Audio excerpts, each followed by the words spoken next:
ketika musim kemarau kita menghadapi bencana kebakaran hutan dan lahan. Nah, kebakaran hutan dan lahan ini sebenarnya bukan kebakarannya itu, asapnya itu yang menjadi ancaman. Jika asap ini meningkat dan kemana-mana, ini menjadi ancaman bagi kehidupan manusia. Juga gangguan hubungan bilateral. 2.000 personil pasukan diturunkan untuk membantu memadamkan kebakaran hutan dan lahan. Dibesarkan biayanya untuk kebakaran hutan dan lahan. Lalu kebakaran sudah terjadi di lahan gambut, ini sulit sekali kita padamkan. Kendala di pemerintah pusat itu kadang-kala lambat. Kalau oki aman, aman Palembang, aman. Kan tidak mungkin ada api, tidak ada orang yang hidupkan.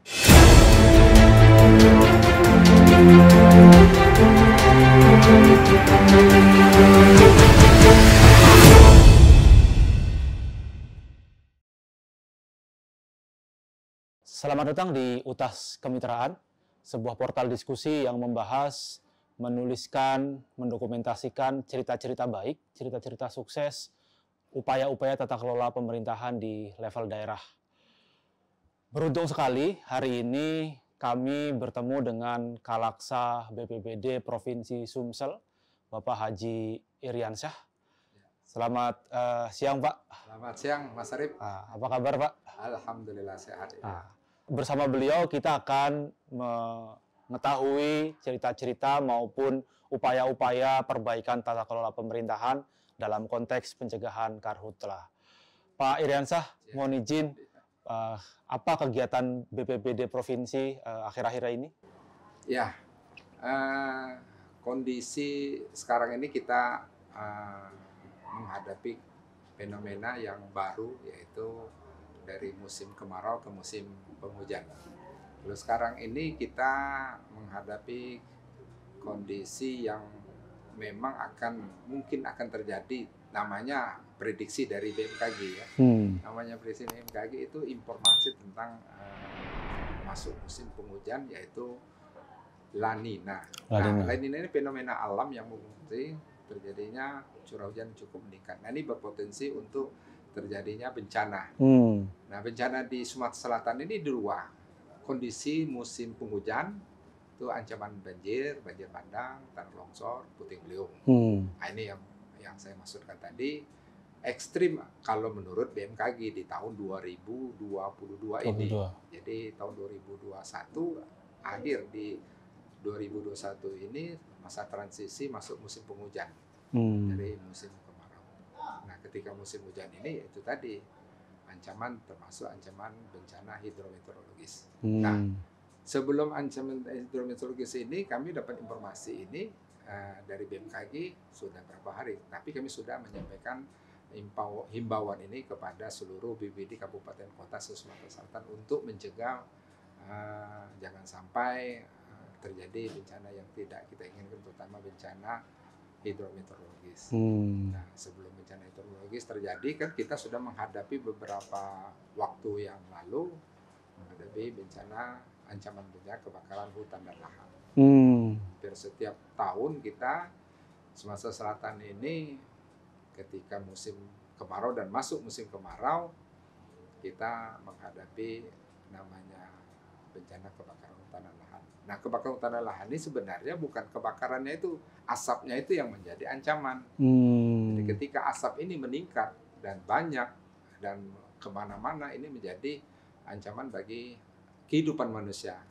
Ancaman kehidupan manusia ini ya sudah terganggu, gangguan kesehatan, gangguan transportasi, gangguan iritasi mata, gangguan, ya jelas gangguan transportasi darat, udara, dan laut ya. Kalau kita lihat jarak pandang kayak asap kebakaran hutan ini cukup mengganggu ketika asap itu meningkat. Ya. Nah, begitu juga gangguan hubungan bilateral kalau ini terjadi, asap ini sampai ke negara tetangga. Nah, yang tidak kita inginkan seperti itu, Mas. Siap. Baik, kalau kita lihat sejarahnya kebakaran hutan dan lahan kan yang menjadi bencana nasional dan cukup menjadi perhatian media dunia begitu, itu kan tahun 2015, Pak ya. Betul. Nah, Bapak punya pengalaman pribadi tidak ketika 2015 itu kira-kira sampai sebesar apa dampaknya di Sumatera Selatan, Pak? Pada saat itu kita tidak tahu ya, tahu-tahu kondisi begitu keringnya kondisi alam di Sumatera Selatan, jadi El Nino waktu itu ya, kondisi curah hujan sedikit sekali. Jadi hari tanpa hujan cukup tinggi lama sehingga terjadi kekeringan. Nah, kekeringan ini memudahkan terjadi kebakaran hutan dan lahan. Kebakaran hutan dan lahan di tahun 2015 itu cukup berat, ya, cukup besar sehingga sampai negara tetangga. Banyak faktor yang mempengaruhi kebakaran hutan di tahun 2015 karena kondisi cuacanya cukup panas, ekstrim dan La Nino. Ini yang menyebabkan terjadi kebakaran di sana.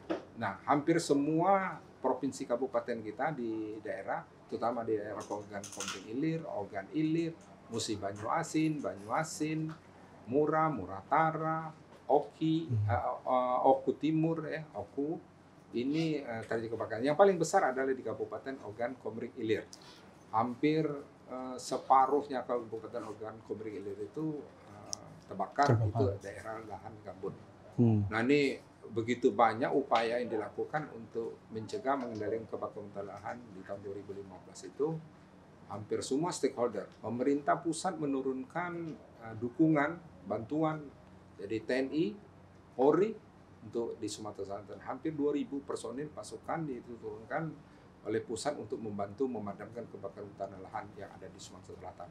Kita plotting anggota tersebut di daerah Ogan Komering Ilir, Ogan Ilir, Musi Banyuasin. Namun demikian, karena kebakaran itu cukup luas, ya, hampir menyebar ke semua daerah dan sulit dipadamkan, ini agak sulit, ya, walaupun begitu banyak pasukan diturunkan karena kondisi asapnya begitu besar, luas, sehingga kita dapat juga dukungan dari bantuan-bantuan negara sahabat, seperti dari Malaysia, Australia, kemudian Singapura, bahkan negara dari Rusia untuk membantu pemadaman kebakaran hutan dan lahan dengan menggunakan heli waterbombing, kemudian patroli, heli Chinook, kemudian pesawat-pesawat besar yang dari Australia itu untuk membantu memadamkan kebakaran hutan dan lahan di Kabupaten Ogan Komering Ilir dan Sumatera Selatan. Nah, ini ya begitu banyak orang-orang pasukan mendukung untuk memadamkan. Namun demikian, karena kondisi cuaca yang cukup ekstrim, terjadinya El Nino di sana terjadi sehingga kebakaran sulit untuk kita padamkan. Bukan apinya, tapi asapnya itu yang besar karena terjadinya di lahan gambut. Inilah Mas Arif, ya. Kalau kebakaran sudah terjadi di lahan gambut, ini sulit sekali kita padamkan. Berapapun heli yang kita turunkan, berapapun tenaga yang kita kerahkan, itu kalau sudah terjadi di lahan gambut hanya kita bisa berdoa dan berusaha. Namun demikian kita dapat dukungan yang Maha Kuasa juga seperti itu. Tapi kita tetap berusaha, minimal kita bisa mengurangi. Pak, baik 2015 kan banyak sekali pembelajaran yang bisa dilakukan atau didapatkan dari proses kebakaran gitu ya. Nah, 2 tahun dari 2015 kan sebenarnya Sumatera Selatan punya pesta yang kemudian levelnya adalah Asian Games begitu. Nah, pada satu sisi ini pesta menjadi perhatian Asia bahkan dunia, tapi pada sisi lain ada ancaman asap tadi kalau Bapak sampaikan. Nah, kira-kira apa yang dilakukan oleh BPBD dan Provinsi Sumatera Selatan untuk mencegah? Jadi dengan pengalaman yang di tahun 2015, kita mengantisipasi bagaimana kebakaran tidak terjadi lagi. Jadi kita harus bagaimana mencegah, jangan sampai kita terjadi kebakaran seperti 2015. Nah, upaya-upaya yang kita lakukan begitu banyak untuk pencegahan kebakaran hutan dan lahan. Mulai kita menetapkan status siaga lebih awal, kemudian kita menetapkan status posko, membentuk posko satuan tugas, itu lebih awal kita lakukan. Kemudian kita lakukan pendidikan, kemudian pemberdayaan masyarakat di desa. Nah, pemberdayaan masyarakat di desa ini dilakukan oleh teman-teman dari semua sektor untuk mencegah. Karena api kecil harus kita padamkan. Nah, bagaimana kita padamkan? Kita harus cegah dulu. Nah, cegahnya dengan cara memberdayakan masyarakat di desa. Karena terjadi kebakaran hutan dan lahan itu adanya di desa. Adanya di kebun, di jauh di sana, di kecamatan. Oleh sebab itu kita melakukan pencegahan lebih awal hanya di desa. Nah, persiapan kita waktu itu di Asian Games itu kita melibatkan semua sektor. Pak Gubernur menetapkan status siaga, kemudian menetapkan posko satuan tugas, kemudian audit kepatuhan kepada perusahaan-perusahaan, kemudian mengajak semua sektor terkait. Jadi untuk pencegahan jangan sampai terjadi kebakaran hutan seperti di tahun-tahun kemarin. Jadi kita juga mengajak semua dukungan dari pusat, ya semua stakeholder pusat untuk membantu mencegah dan mengendalikan kebakaran hutan dan lahan di tahun 2000 sebelumnya menjelang Asian Games tersebut. Ya. Baik. Upaya-upaya itu terbukti berhasil, Pak ya? Alhamdulillah. Jadi dengan adanya upaya-upaya itu pencegahan, kemudian didukung juga dengan kondisi cuaca yang cukup kondusif ya.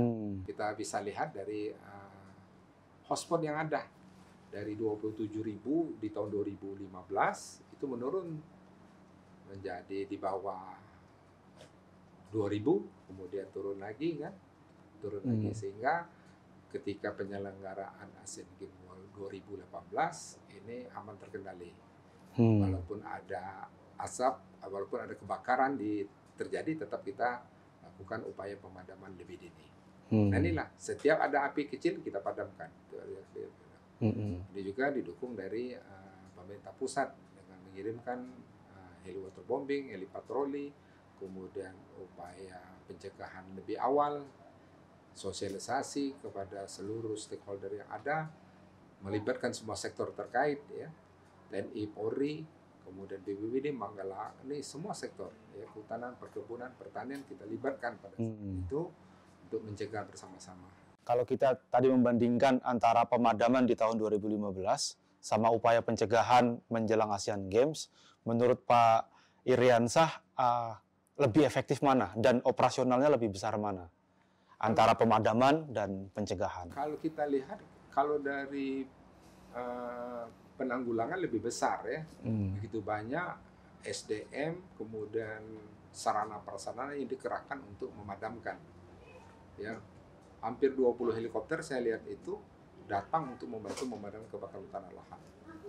Hampir 2.000 personil pasukan TNI diturunkan untuk memadamkan. Belum lagi yang di tingkat provinsi, kabupaten, hampir ribuan ya anggota kita turunkan. Begitu juga pesawat-pesawat helikopter bombing kiriman dari negara tetangga, bantuan dari pemerintah pusat, baik dari BNPB, kemudian dari negara tetangga seperti Australia, Malaysia, kemudian Singapura. Ini luar biasa membantu waktu itu memadamkan kebakaran hutan dan lahan. Begitu besar kan biayanya untuk kebakaran hutan dan lahan. Nah, pencegahan ini kalau dilakukan bersama-sama antara stakeholder satu dengan yang lain, kemudian pemerintah masyarakat, itu akan lebih mudah, lebih murah dibanding dengan biaya penanggulangan kebakaran itu sendiri. Nah, pencegahan inilah kami minta juga dengan semua stakeholder ya, terutama dari masyarakat setempat di daerah, kemudian pemerintah masyarakat melalui BPND, kemudian dari TNI Polri selalu patroli, kemudian dari kehutanan perkebunan sama-sama melakukan sosialisasi, kemudian dari dinas dinas kelaut, dinas lingkungan hidup ya, mengaudit perusahaan-perusahaan. Ini upaya pencegahan.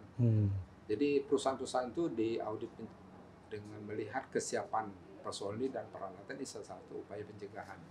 Dengan rutin yang dilakukan oleh teman-teman Satgas Pencegahan, ini membuahkan hasil sehingga tidak terjadi asap kebakaran hutan dan lahan. Ya, tahun 2018 ada upaya dari pemerintah pusat, Pak, melalui Kementerian Koordinator Perekonomian, terus kemudian Kementerian LHK dan BNPB, begitu, untuk menyusun program pencegahan karhutla berbasis klaster, Pak. Nah, salah satu yang menjadi pilot project Sumatera Selatan. Gitu. Boleh cerita itu, Pak? Siapa saja yang terlibat dalam proses pencegahan karhutla berbasis klaster, Pak? Iya, kalau kita lihat memang dari pengalaman itu yang penting adalah pencegahan. Pencegahan ini dimulai dari wilayah yang terkecil, yaitu di desa. Kemudian wilayah di desa itu ada siapa, ada punya wilayah pertanian, pertanahan, perkebunan di desa-desa itu. Nah, setiap desa pasti punya itu, ya, wilayah, terutama yang di Kabupaten Ogan Komering Ilir ini banyak sekali perusahaan-perusahaan yang melakukan aktivitasnya mulai dari perkebunan, pertanian, dan tanaman industri di sana di wilayah desa. Nah, wilayah desa-desa inilah menjadi kemitraan dalam kita mencegah kebakaran hutan dan lahan. Nah, kalau kita lihat apa yang dilakukan oleh Kementerian Perekonomian, BNPB, dan KLHK pada saat itu untuk melakukan upaya pencegahan melalui pembentukan klaster-klaster di wilayah kabupaten di Sumatera Selatan, salah satu ada di Kabupaten Oki, ini cukup baik menurut saya karena ini untuk mencegah, ya, karena terjadinya itu mulai dari desa. Klaster-klaster di desa, dari perusahaan yang punya wilayah itu ini diberdayakan, ya, dikomunikasikan jadi kelompok-kelompok. Ini ATI, ini perkebunan sawit, ini perkebunan karet. Ini salah satu klaster-klaster ini yang di wilayah desa jadi satu wadah, jadi satu kelompok untuk pencegahan. Nah, ini di bawah koordinasi BPBD di kabupaten dengan semua melibatkan sektor terkait untuk melakukan pencegahan melalui klaster. Ini sangat bermanfaat, ya. Siap. Salah satu fungsi BPBD adalah koordinasi, Pak. Ya. Nah, ini kan kalau kita bicara di Sumsel ini ada beberapa kabupaten kota yang relatif rawan karhutla begitu, Pak. Ya. Tadi Bapak sampaikan ada sekitar 10 kabupaten kota. Nah, bagaimana atau upaya apa saja yang dilakukan oleh BPBD provinsi terkait fungsi koordinasi ke BPBD kabupaten kota, Pak? Iya. Sangat-sangat penting ini koordinasi, ya. Provinsi sebagai koordinasi di tingkat provinsi mengkoordinasikan kepada seluruh kabupaten kota yang ada di Sumatera Selatan. Khususnya koordinasi dalam pengendalian kebakaran hutan dan lahan di tingkat kabupaten. Dari 10 kabupaten wilayah Sumatera Selatan ini yang sangat rawan kebakaran hutan dan lahan, ini perlu koordinasi kita. Nah, BPBD kabupaten ini mengkoordinasikan ke tingkat-tingkat kecamatan sampai ke desa. Dengan stakeholder yang ada, ini bisa melakukan upaya untuk koordinasi untuk meningkatkan bagaimana mencegah lebih baik daripada kita menanggulangi. Nah, itu fungsi koordinasi. Nah, koordinasi ini bukan hanya untuk koordinasi struktural, tapi koordinasi lapangan.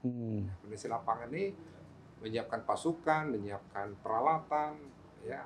Tidak semua koordinasi ini bisa dilaksanakan tanpa adanya dukungan. Nah, dukungan ini yang paling penting adalah dukungan dari pemerintah, artinya pimpinan daerah, itu gubernur atau bupati, wali kota, atau khususnya daerah yang punya wilayah rawan karhutla itu adalah bupatinya. Itu yang paling penting, dukungan itu. Kalau dukungannya dari pemerintah kabupaten tidak kuat, ini akan juga menjadi lemah bagi pelaksana di bawah. Nah, di bawah ini penting untuk melaksanakan tugasnya dengan dukungan dari pimpinan sehingga ini bisa terlaksana dengan baik. Nah, saya tahu daerah kita cukup baik, ya, koordinasi kita dengan BPBD, dengan TNI, Polri, Manggala Agni, semua sektor, koordinasi semua perangkat daerah itu berjalan dengan baik. Alhamdulillah dengan adanya koordinasi baik dengan semua sektor ini, kebakaran hutan dan lahan dapat kita kendalikan. Baik, Pak. Tadi saya mencatat ada 2 unsur yang kemudian menjadi penentu pencegahan karhutla berjalan atau tidak. Yang pertama tadi soal fungsi koordinasi, terus kemudian yang kedua juga ada komitmen dari pimpinan. Lah, menurut Bapak apa yang membuat 2 upaya ini untuk pencegahan ini menjadi agak sulit, Pak, di lapangan, Pak? Kendala apa kira-kira?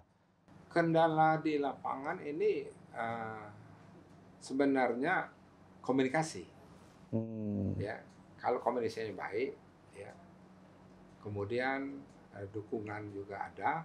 Cuman dukungan ini, support ini bukannya hanya chat omongan saja, tapi realisasi dengan bentuk memberikan sarana prasarana, kemudian dukungan operasional, ya, kemudian dukungan kebijakan itu paling penting. Nah, kendala ini yang saya lihat, ya namanya di lapangan pasti ada kendala di lapangan, karena tidak terpenuhinya dukungan operasional. Ya, terkendala itu jadi. Dukungan operasional ini penting. Bagaimana kita melaksanakan kegiatan di lapangan ketika dukungan operasional kurang. Nah, ya pemerintah daerah kadang-kadang terbatas, sangat-sangat terbatas kalau kita lihat. Nah, kita perlu dukungan dari pemerintah pusat. Nah, kendala di pemerintah pusat itu kadang-kala lambat dukungan ini ya. Kendala yang di daerah itu keterbatasan dana di daerah. Ya, untuk menggerakkan sesuatu, untuk operasional, tidak bisa kita hanya ngomong saja. Harus ada realisasi. Realisasi bentuknya dukungan SDM, peralatan, dan operasional. Nah, operasional ini karena keterbatasan menjadi kendala. Kembali lagi seperti itu. Yeah. Jadi kita belum ada yang namanya permanen untuk dukungan operasional yang pasti ya, karena kondisi kegiatan, kondisi keuangan juga beda ya, dari tahun ke tahun tidak stabil itu kan. Baik, kalau bicara anggaran kan ada sekarang mekanismenya, ada DSP di level pusat gitu ya, dana siap pakai. Terus kemudian di level daerah juga ada dana, tapi dana itu biasanya baru keluar ketika ada penetapan status begitu. Artinya sudah terjadi dulu, Pak. Nah, dalam konteks pencegahan kan ini agak bertolak belakang, Pak. Nah, usul Bapak untuk perbaikan mekanisme ini, terutama dalam konteks pencegahan, apa Pak yang bisa dilakukan oleh pusat begitu? Ya, kalau kita lihat ya, dukungan ada tingkat pusat itu namanya DSP, kalau di daerah namanya BTT. Tapi itu tadi yang nama BTT kalau untuk pencegahan belum bisa, ketika sudah darurat, sudah eskalasi meningkat, baru bisa digunakan BTT. Tapi kalau DSP bisa, mulai dari siaga, darurat, tanggap darurat, bahkan transisi darurat bisa digunakan DSP. Nah, DSP yang diberikan dari pusat ini tidak serta-merta langsung dapat keluar langsung kan, seperti itu. Berproses ya, lama. DSP kan perlu cepat ya, tapi itu untuk darurat. Tapi kalau siaga kan sama saja sebenarnya, bisa dipercepat kan, seperti itu. Nah, sekarang ini kendala tidak secepat apa yang kita inginkan ya, di lapangan seperti itu. Oke lah kalau karhutla mungkin berproses seperti itu. Tapi kalau darurat, banjir bandang, kemudian yang ekstrim ya bencananya, harus segera dan cepat seperti itu. Pemerintah daerah sudah menetapkan status darurat, segera juga dikeluarkan. Tapi kalau siaga di BTT belum bisa digunakan untuk pencegahan. Tapi kalau sudah darurat, BTT bisa digunakan. Nah, untuk DSP bisa digunakan DSP untuk pencegahan. Ya, mudah-mudahan nanti ada perbaikan di masa yang akan datang. Nah, terus kemudian ada di level desa kan sekarang desa punya anggaran tersendiri, Pak. Dana desa begitu. Tadi juga Pak Kalaksa menyampaikan kalau sebenarnya kunci pencegahan itu ada di level desa, Pak. Ya. Nah, berkaitan dengan aktivitas-aktivitas tadi yang harus didukung oleh pemerintah, salah satunya adalah pemerintah soal aktivitas yang harus ada anggarannya dalam gitu. Nah, ini kan desa sudah punya anggaran dana desa nih, tapi memang selama ini masih tadi soal kendala. Menurut Bapak apa yang harus dilakukan nih oleh pemerintah pusat misalnya untuk menjadikan desa sebagai ujung tombak pencegahan? Iya, itu katanya memang seperti itu, dana desa bisa digunakan untuk upaya pencegahan karhutla. Tapi ternyata tidak pernah terrealisasi, saya lihat itu kan. Dia kalau ada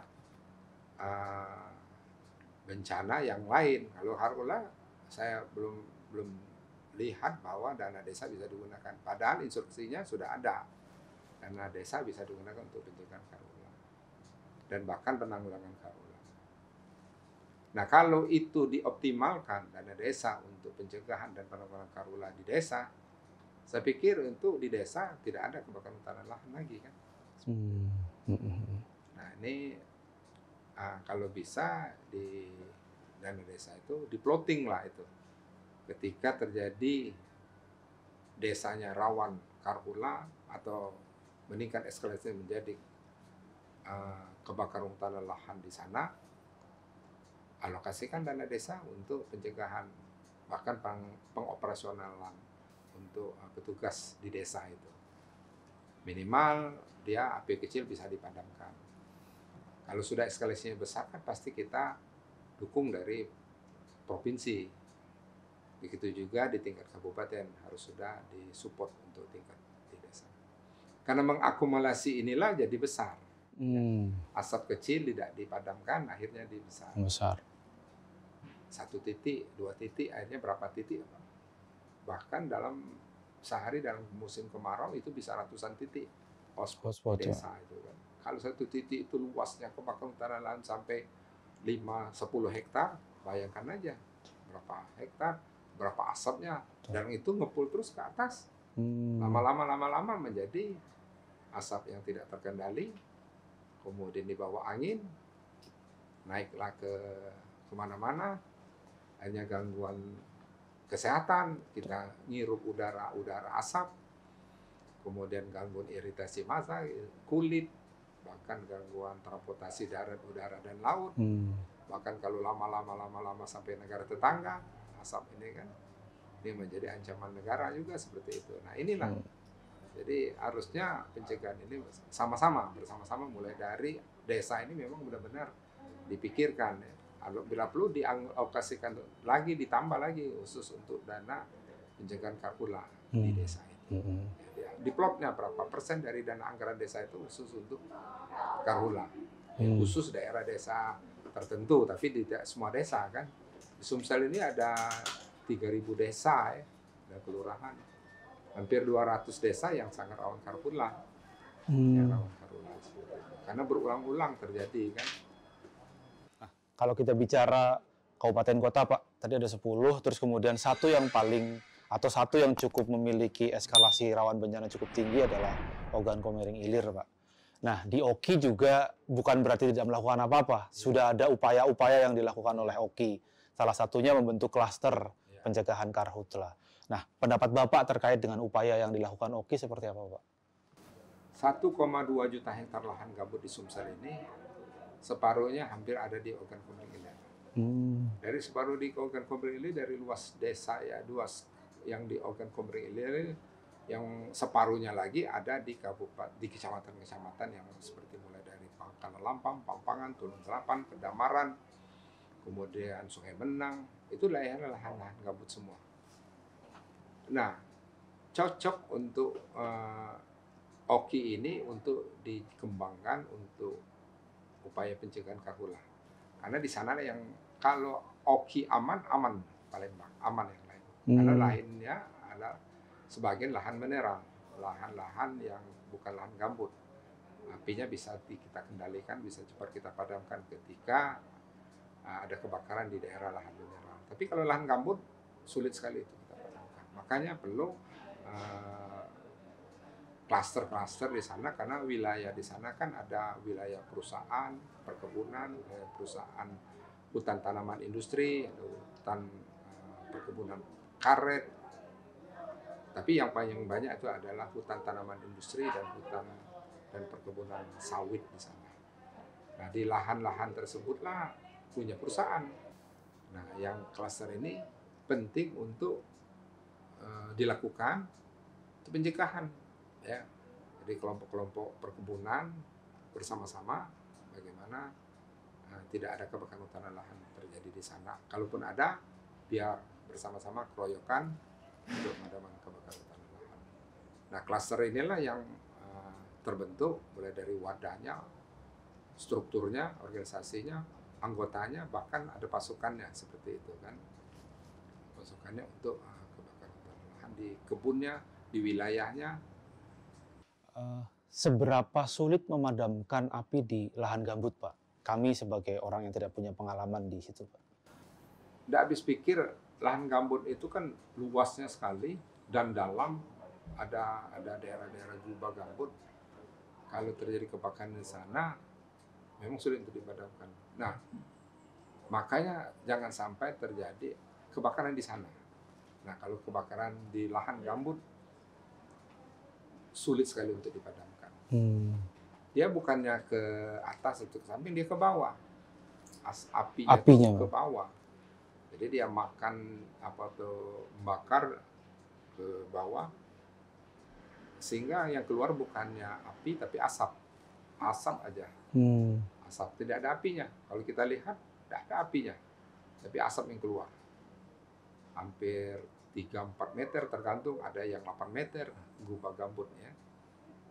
Contoh kemarin kami madamkan di daerah Ogan Komering Ilir, di daerah Tulung Selapan, itu hujan deras, sudah kita padamkan, besoknya masih berasap. Ada hujan deras, kalau tidak hujan gimana? Hujan deras dihujankan kan, pernah ada TMC, terus, tapi bukannya malah padam, malah berasap. Lahan gambut kalau kita padamkan dengan early waterbombing, bukannya apinya padam, tapi tambah asap banyak keluar. Itu lahan gambut itu. Asapnya putih. Dan itu mengganggu sekali, Pak. Iya. Itulah yang bedanya di lahan mineral dengan lahan gambut. Nah, makanya kalau ada kebakaran di lahan gambut, api kecil cepat kita padamkan. Kalau tidak menjadi besar, tambah sulit lagi dipadamkan. Jadi yang mengganggu dari kebakaran di gambut itu asapnya, Pak ya? Asapnya itu karena sudah terjadi kebakaran, tidak dipadamkan, akhirnya dia kan menjalar ke dalam begitu ya? Bukan ke samping.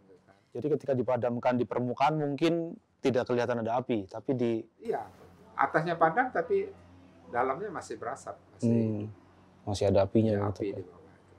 Inilah bedanya kan di lahan gambut dengan mineral. Kalau di lahan mineral kita padamkan, habis padam, kita padam, selesai padam deh. Karena apinya tidak ada di dalam tanah gitu ya. Tanah dan dalam gambut.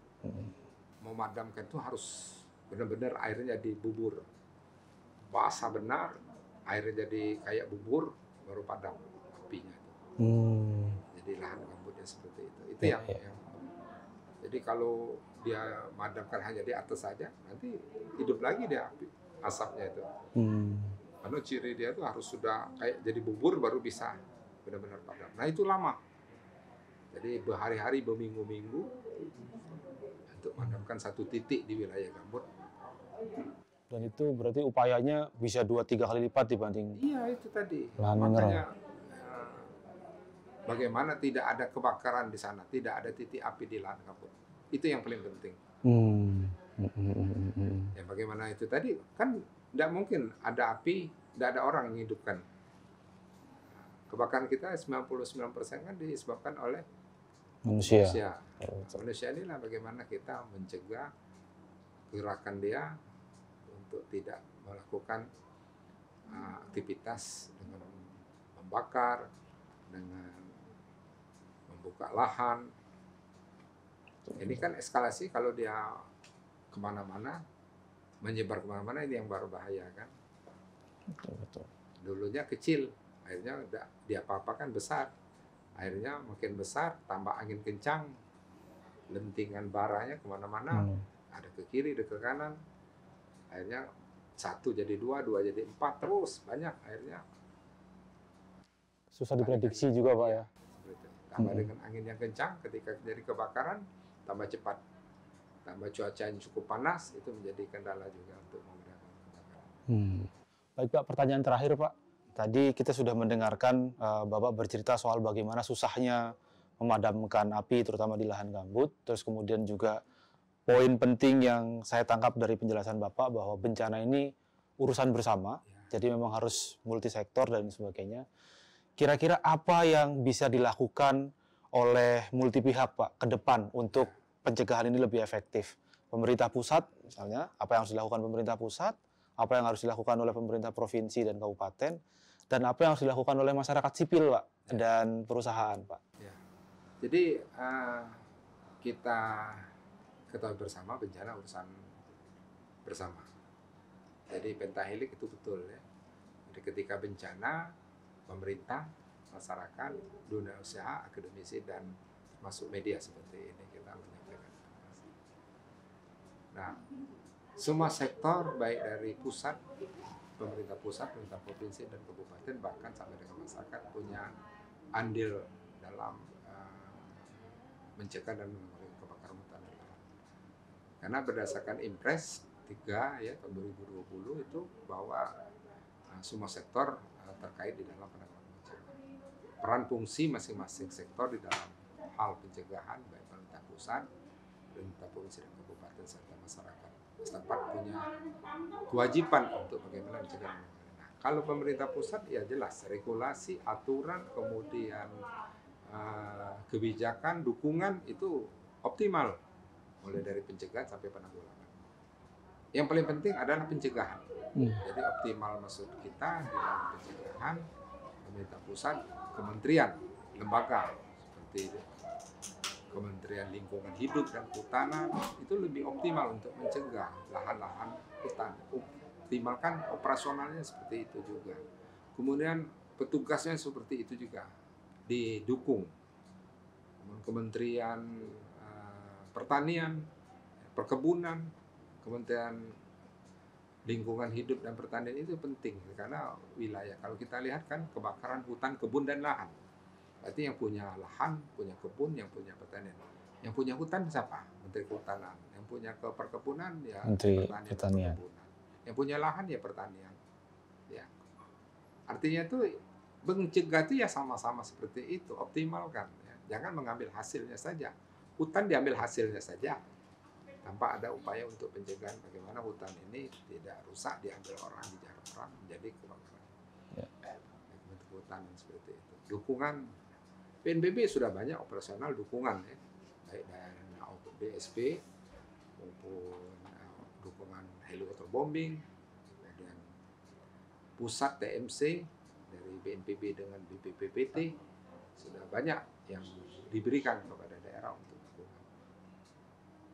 Nah, kementerian lembaga yang lain yang saya lihat hanya ngomong saja pencegahan.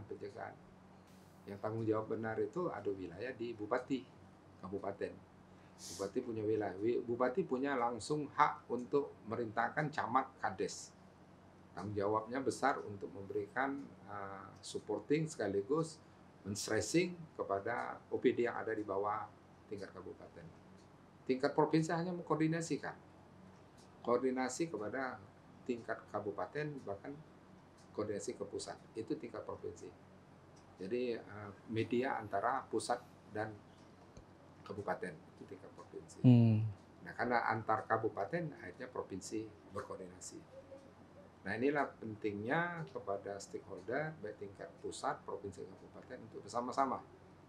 Makanya peran dari tingkat camat, desa ini operasional sudah operasional untuk mencegah api kecil, untuk mencegah dipadamkan. Makanya kebijakan yang pelaksanaan eksekusi yang paling penting ada di tingkat kabupaten, camat, dan sampai ke desa untuk mulai dari pencegahan dan penanggulangan. Nah, kabupaten dan camat desa ini keterbatasan dana, anggaran itu jadi kendala. Tidak bisa juga hanya merintah saja juga seperti itu. Untuk mencegah, bagaimana mencegah ini harus punya anggaran pencegahan. Sosialisasi terus-menerus dilakukan oleh stakeholder, oleh camat, oleh kades. Bentuk pelatihan-pelatihan setiap hari, tiap waktu untuk meningkatkan satgas sampai ke dengan desa. Satgas di tingkat kabupaten, kecamatan, sampai desa. Jadi satgas desa itu lebih penting.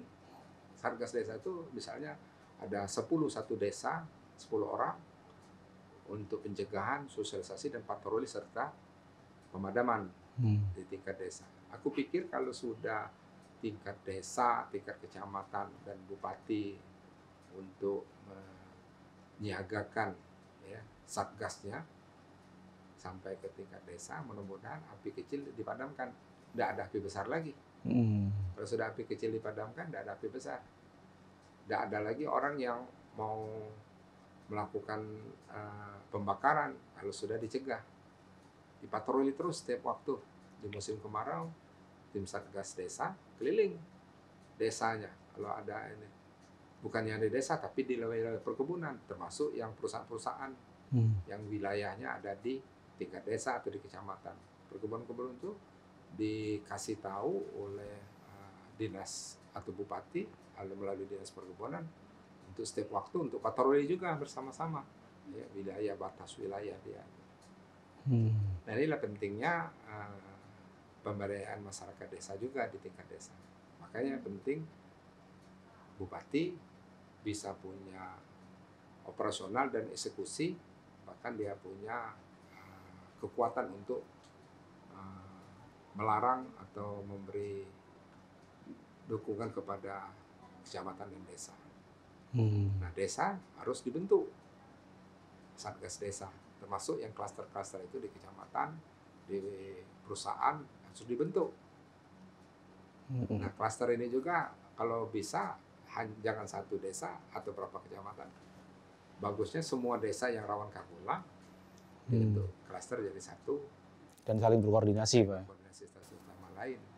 Ketika ada kebakaran kecil di sini, supaya dipadamkan besar, koordinasi sama-sama. Nggak bisa semua, baru tingkat provinsi. Provinsi sudah menyiapkan untuk dukungan helikopter waterbombing kalau memang eksekusi atau akses untuk kebakaran, untuk memadamkan kebakaran itu tidak nyampe lagi ke lokasi kebakaran tersebut. Kadang kala kebakaran itu terjadi di tengah hutan, tengah kebun, akses untuk memadamkan tidak bisa juga, itu jadi kendala. Tidak bisa masuk kita, karena sungai, karena ini kanal, tidak bisa masuk. Tapi ada api di tengah hutan, tengah kebun. Bagaimana helikopter gitu. Nah, itu tadi, api makin besar. Pasti ada orang di dalam itu kan yang hidupkannya. Nah, orang ini kan kita tidak bisa mendeteksi. Harus juga punya CCTV lah, siapa yang melakukan itu kan. Kalau bisa kan, ya CCTV sekarang ini sudah ada dari songket kita ya. Jadi songket itu salah satu upaya, tapi itu hanya untuk monitor yang jumlah hotspot kondisi. Nah, perlu Polda sudah membuat ini kan, ada CCTV sekaligus siapa yang melakukan pembakaran itu, siapa yang melakukan. Nah, itu menjadi bahan untuk pihak kepolisian untuk menegakkan hukum gitu, Pak ya. Nah, situ bisa kan untuk siapa pelaku daripada pembakaran ini kan. Nah, CCTV itu harus dilihat di zoom sampai ke yang paling kecil, jadi bisa kelihatan mata orang sampai melakukan pembakaran itu kan.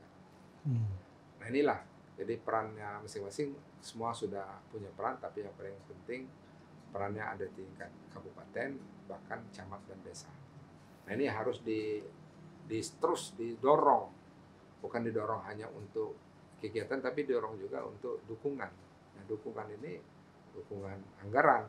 Makanya saya bilang tadi kalau bisa dana desa tadi diperbanyak khusus untuk desa-desa yang rawan gitu. Ya, yang desa yang rawan aja, yang rawan karhutla itu diberi dukungan lebih ya untuk pencegahan dan penanggulangan karhutla di desa itu.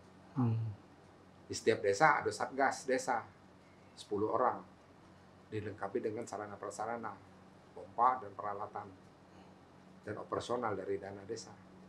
Kalau ada tiap desa itu bergerak bersama-sama, ketika ada api kecil cepat padam, tidak ada sampai besar. Nggak ada sampai diprotes negara lain, Pak ya? Nggak ada, pasti itu. Tapi itu tadi harus simultan, harus bersama-sama. Mudah-mudahan ini terkendali kebakaran hutan dan lahan dari 2015 sampai sekarang. Alhamdulillah. Trennya menurun, Pak ya? Menurun, ya. Asal jangan ada El Nino aja.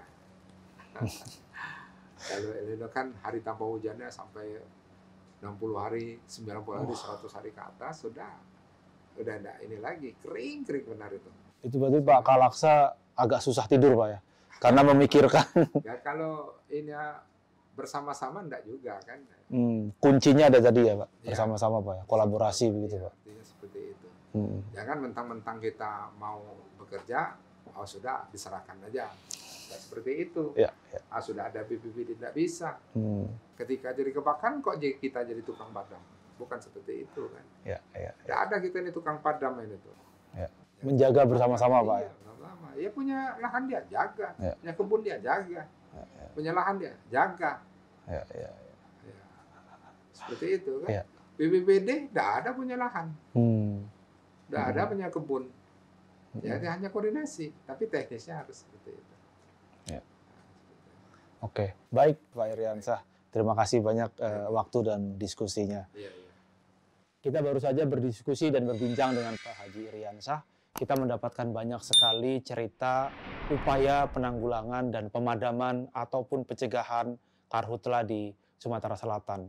Nah, upaya-upaya memperbaiki tata kelola pencegahan karhutla di Sumatera Selatan ini perlu mendapat dukungan dari semua pihak, pemerintah pusat, pemerintah kabupaten kota, termasuk juga pemerintah desa. Nah, semoga upaya-upaya bersama untuk pencegahan karhutla ini bisa menjadikan Indonesia bebas dari asap dan api di masa yang akan datang. Terima kasih sekali lagi Pak Kalaksa. Sehat selalu.